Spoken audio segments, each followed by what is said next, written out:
दोस्तों नमस्कार। अगर नीतीश कुमार की पार्टी टूटी तो भारतीय जनता पार्टी भी टूटेगी। दोस्तों खरमास खत्म हो चुका है और बिहार की राजनीति में अब तक आपने पिछले एक महीने से जितनी उथल पुथल देखी है, या फिर यूं कह लीजिए कि 16 दिसंबर के बाद से 16 दिसंबर 2024 के बाद से आपने जितने बयान सुने, जितने मुश्किलें देखी है, उन सब के अब एक तरह से अंजाम का वक्त आ गया है।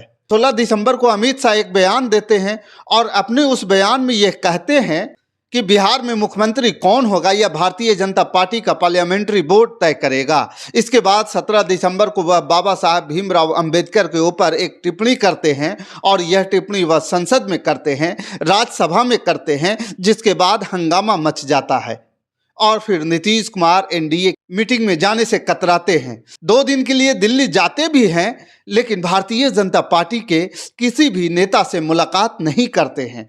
अमित शाह अपना बिहार का दौरा रद्द करते हैं और बिहार के डिप्टी सीएम विजय सिन्हा यह बयान देते हैं। इस बीच की अटल बिहारी वाजपेयी की जो श्रद्धांजलि, सच्ची श्रद्धांजलि तभी होगी जब बिहार में बीजेपी का अपना सरकार होगा, अपना बीजेपी का अपना मुख्यमंत्री होगा। मैं आपसे फिर कह रहा हूं, बयानों का वक्त अब निकल चुका है। नीतीश कुमार को इस बात की भनक लग चुकी है, अगर वह आज की तारीख में पलटकर इस्तीफा देकर तेजस्वी के साथ चले जाए, आरजेडी के साथ चले जाए, भारतीय जनता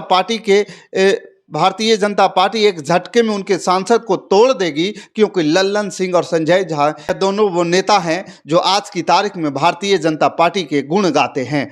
ये भले ही नीतीश कुमार की तारीफ ना करें, नीतीश कुमार के कामों की प्रशंसा ना करें, लेकिन नरेंद्र मोदी सरकार के कामकाज की खूब तारीफ करते हैं। नीतीश कुमार जानते हैं कि उनकी पार्टी को तोड़ा जा सकता है, उनकी पार्टी पर हमले किए जा सकते हैं। आरजेडी के प्रवक्ता हैं मृत्युंजय तिवारी, हाल ही में उनका एक बयान आया, उन्होंने कहा कि नीतीश कुमार भारतीय जनता पार्टी से डरे हुए हैं और डरना भी चाहिए। दोस्तों भारतीय जनता पार्टी ने पिछले 10 साल में, हर कोई जानता है कि किस तरीके से चुनी हुई सरकारों को अस्थिर किया गया, दूसरी पार्टी के बड़े नेता को तोड़ करके अपने पार्टी में शामिल किया गया। यह हमने महाराष्ट्र में भी देखा है और यह हमने उत्तर प्रदेश में भी देखा है, अलग अलग राज्यों में देखा है।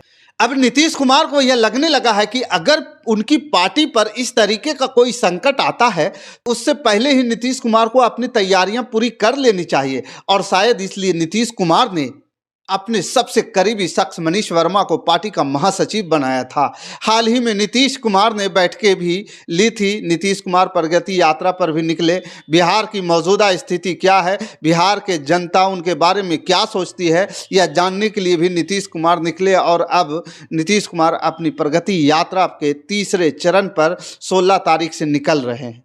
नीतीश कुमार ने नरेंद्र मोदी के करीबियों को, नरेंद्र मोदी के भरोसेमंद नेताओं को झटका देना शुरू कर दिया है। यह नीतीश के ही तेवर थे कि विजय सिन्हा के अपने बयान पर सफाई देनी पड़ी थी और अब चिराग पासवान के घर जब दही चूड़ा हुआ तो नीतीश कुमार पहुंचे, बिना चिराग से मिले 5 मिनट के अंदर वापस आ गए।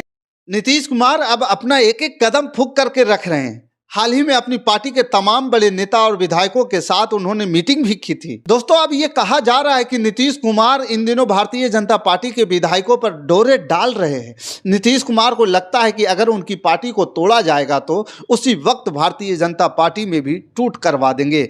दोस्तों लल्लन सिंह जो नीतीश कुमार के एक वक्त बड़े करीबी हुआ करते थे, वह आजकल नरेंद्र मोदी सरकार में मंत्री हैं और भारतीय जनता पार्टी के बैकग्राउंड से आने वाले संजय झा इस वक्त जदयू के कार्यकारी अध्यक्ष है। नीतीश कुमार को यह भी लगने लगा है कि प्रशांत किशोर को उनके खिलाफ लाने की जो पूरी भूमिका है, जो पूरी रणनीति है, वो भारतीय जनता पार्टी ने तैयार की है। बीपीएससी छात्रों का प्रदर्शन अपने चरम पर है और उस प्रदर्शन में भारतीय जनता पार्टी की चुप्पी, जिस तरीके से प्रशांत किशोर अनशन करते रहे, प्रदर्शन करते रहे, प्रशांत किशोर के प्रतिनिधि मंडल से राज्यपाल ने मुलाकात भी कर ली, यह सारी बातें नीतीश कुमार को अखरने लगी है। नीतीश कुमार को लगने लगा है कि भारतीय जनता पार्टी दरअसल उनके सियासी तौर पर शून्य कर देना चाहती है।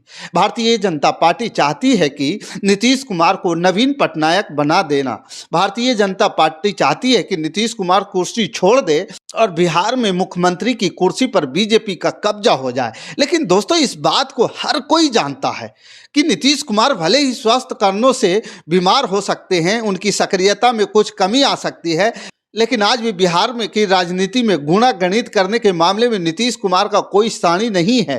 लोग कहते हैं कि बिहार में सत्ता परिवर्तन नहीं होता है, बिहार में विपक्ष परिवर्तन होता है। कभी विपक्ष में आरजेडी तो कभी विपक्ष में भारतीय जनता पार्टी, लेकिन सत्ता की कुर्सी पर नीतीश कुमार ही रहते हैं। अब दोस्तों, सवाल यह है, बेहद अहम है, कि क्या नीतीश, जिनको इस बात की भनक लग चुकी है कि उनकी पार्टी को तोड़ने की साजिशें हो रही है, हो सकती है, क्या वह नीतीश कुमार किसी प्लान बी पर काम कर रहे हैं?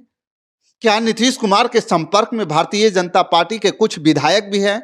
और जाहिर सी बात है कि अगर नीतीश कुमार की पार्टी टूटेगी तो बिहार और दिल्ली दोनों जगह सरकारें अस्थिर हो जाएगी। ऐसी स्थिति में भारतीय जनता पार्टी क्या करेगी, यह भी एक बड़ा सवाल है दोस्तों। लेकिन फिलहाल नीतीश कुमार पूरी तरीके से अलर्ट है, पूरी तरीके से सतर्क है, और कहा यह भी जा रहा है कि बहुत जल्द नीतीश कुमार कोई बड़ा फैसला लेकर के भारतीय जनता पार्टी को, बिहार को क्या, पूरे देश की राजनीति को चौंका सकते हैं।